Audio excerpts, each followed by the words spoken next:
সুপ্রিয় শিক্ষার্থী বন্ধুরা, আজকে আমি তথ্য যোগাযোগ প্রযুক্তি এসএসসি পরীক্ষার্থীদের বাইনারির যোগ এবং বিয়োগ সম্পর্কে পূর্ণাঙ্গ ধারণা। বাইনারির যোগের জন্য উপরের সূত্রগুলো, এই সূত্রগুলো সবাই মনে রাখতে হবে, খুবই সহজ এবং এই যোগটাও খুবই সহজ। এই জন্য এই সূত্রগুলো সবাই মনে রাখবে। এই সূত্রটা 1 + 1 = 0, হাতে থাকে 1। এই সূত্রটা একটু মনে রাখতে হবে একটু অন্যভাবে, কারণ বাইনারিতে তো কোনো 2 নাই, 3 নাই, 4 নাই। বাইনারিতে 4 আছে, বাট দশমিকের 2, 3, 4 কিন্তু এখানে অ্যালাউ না। সেক্ষেত্রে আমরা জানি 1 + 1 = 0, হাতে থাকবে 1। এটা আমাদের মনে রাখতে পারলে এই অঙ্কগুলো যোগ করা খুবই সহজ।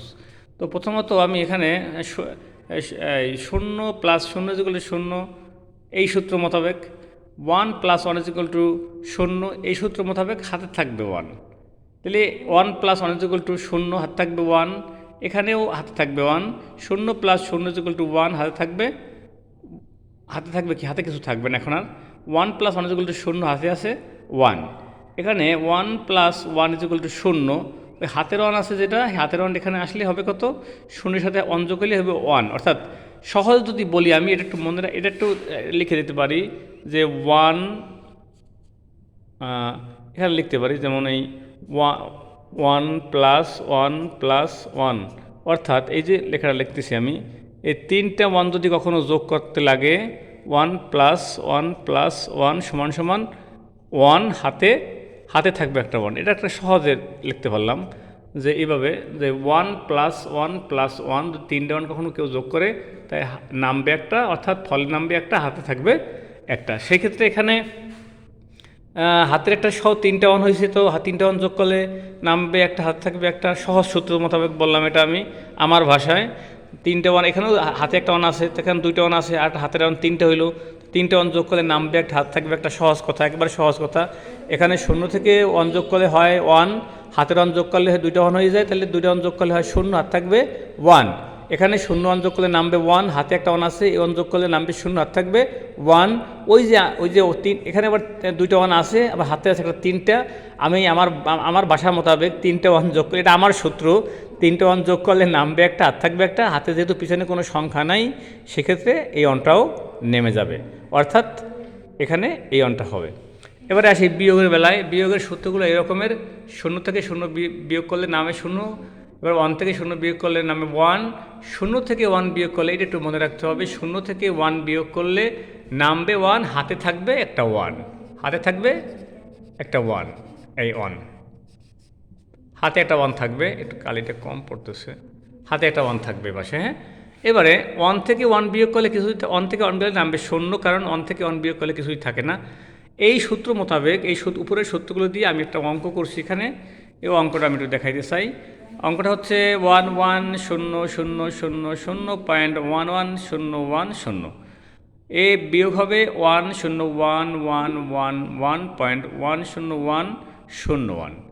এখানে একটু মনে রাখতে হবে যে বড় সংখ্যাটা সবসময় উপরে নিচে থাকবে, আর ছোটো সংখ্যাটা উপরে থাকবে। এখানে যে জিনিসটা হচ্ছে, 0 থেকে 1 গেলে এই সূত্র মোতাবেক 0 থেকে 1 গেলে নামে 1, হাত থাকে 1।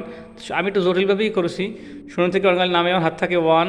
এখন এখান থেকে 1 গেলে 0 গেলে 0 বিয়োগ করলে নামবে 1, আর হাতের 1 বিয়োগ করলে নামবে 0, কারণ এখানে 1 থেকে 0 বিয়োগ করলে নামে 1, আর হাতে যেহেতু একটা 1 আছে, এই হাতের 1 থেকে 1 বিয়োগ করলে নামে 0, এই 0 হয়ে যায়। এবারে 0 থেকে 1 বিয়োগ করলে নামে 1, কারণ হচ্ছে এই সূত্র মোতাবেক 0 থেকে 1 বিয়োগ করলে নামে 1, হাত থাকে 1। তো হাতে 1 থাকে, এই হাতের 1টা আবার পরের সংখ্যার সাথে আসিয়া বিয়োগ হবে। তো বিয়োগ করার আগে পরের সংখ্যার সাথে বিয়োগ কিন্তু আগে হবে না, আগে এই 2 সংখ্যা বিয়োগ হওয়ার পরে যেই ফলটা আসবে, সেই ফলটার থেকে হাতের 1 বিয়োগ হবে। এটা খুবই ভালোভাবে মনে রাখতে হবে। এখানে আসছেই কিন্তু বিয়োগ করা যাবে না। এখানে এসে আগে এই 2 ডিজিটের বিয়োগফল বের করতে হবে, এবং এই 2 ডিজিটের বিয়োগফলের সাথে হাতের বিয়োগফলটা বিয়োগ করতে হবে। এইটা গুরুত্বপূর্ণ মনে রাখাটা। তো 0 থেকে 1 থেকে 0 বিয়োগ করলে নামে 1, আর হাতের 1 এই বিয়োগফল থেকে 1 থেকে বিয়োগ করবে, তখন কী নামবে? 1 থেকে 1 গেলে নামে 0, হাতে কিছু থাকে না। 1 থেকে 1 গেলে বিয়োগ করলে নামে 0, হাতে কিছু থাকে না। এবার এখানে 0 থেকে 1 বিয়োগ করলে নামে 1, হাতে থাকে 1। 0 থেকে 1 বিয়োগ করলে নামবে 1, হাত থাকবে 1। আগের একটা 1 হাতে ছিল, এখানে যে 1টা এই 2 ডিজিটের বিয়োগ ফলে 1 নামবে। আগের 1 সেই 1 থেকে বিয়োগ হলে নামে 0, হাতে কিন্তু একটা 1 আছে। এখানে 0 থেকে 1 বিয়োগ করলে নামে 1, হাতে থাকে 1। এখন হাতে কিন্তু পুরনো একটা 1 আছে, নতুন একটা 1 আসছে। যেই নতুন 1টা হাতে আসছে সেটা এই দুই সংখ্যার সাথে বিয়োগ হবে। পুরনো 1 যেটা ছিল আমার, এইটা এই সংখ্যার ফল থেকে বিয়োগ হবে। ক্লিয়ার? 0 থেকে 1 গেলে নামে 1, হাত থাকে 1, আগে একটা 1 আছে, তাই এই 1 থেকে এই 1 বিয়োগ করলে নামবে 0। হাতে কিন্তু নিউ 1 রয়ে গেছে, সেটা এখান থেকে বিয়োগ করব। 0 থেকে 1 বিয়োগ করলে নামে 1, এই যে 1 নামবে তার থেকে হাতের 1 বিয়োগ করলে নামবে 0, আবার হাতে থাকে 1। এবারে 1 থেকে 0 বিয়োগ করলে নামে 1, 1 থেকে হাতের 1 বিয়োগ করলে নামে 0, 1 থেকে 1 বিয়োগ করলে নামে 0। আমরা যদি এইভাবে এই অঙ্কগুলো করি, তা আজকে এই যোগফল করা, যোগ এবং বিয়োগ করা খুবই সহজ। আশা করি ভিডিওটি তোমাদের উপকারে আসবে। যদি তোমরা এই ভিডিও থেকে উপকৃত হও এবং ভিডিওটি ভালো মনে করো, আমার টেকনিকগুলো খুবই সহজ, সিম্পল ভাষায় বলি। ভিডিওর কোয়ালিটি ভালো হোক আর মন্দ হোক, কিন্তু পড়াশোনা এখানে শেখার জন্য আমার ভিডিও দেখলে হয়তো আশা করি আইসিটিতে কারো কোনো সমস্যা হবে না ইনশাল্লাহ। যদি ভিডিওটি তোমরা ফলো করবে, চ্যানেলটি ফলো করবে, সাবস্ক্রাইব করবে, শেয়ার করে সবাইকে দেখার সুযোগ করে দেবে। ধন্যবাদ সকলকে।